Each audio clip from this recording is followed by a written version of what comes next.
Next, let's go ahead and get started generating our store and finding the product that we want to sell. First, we'll click on Start Setup. And on this screen here, go ahead and click on Next. And here's where we'll need to choose a product source. You'll see that there are 4 different options to choose from.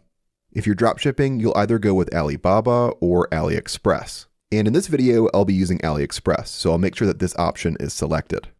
AliExpress is a website where you can find tons of products at really low prices, and it's absolutely perfect for dropshipping. And the idea here is simple. We're just going to scroll through and find a product that we want to sell. And after scrolling through, I found this really cool moon lamp. It's already sold over 2,000 units, it has a solid 4-star review, and the cost is just $7.33. And keep in mind, AliExpress sometimes shows you introductory prices, like here it says 99 cents, but the real price is what you'll pay right here. And this is the product that I'm going to use for the rest of this tutorial.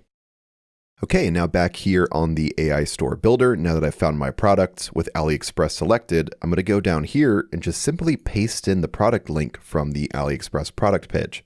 Now I have that pasted in. I'm going to go to the bottom right and click on Proceed. And just like that, after pasting in the product link, our fully branded Shopify dropshipping store is being generated by the AI Store Builder, and it'll be ready in just seconds.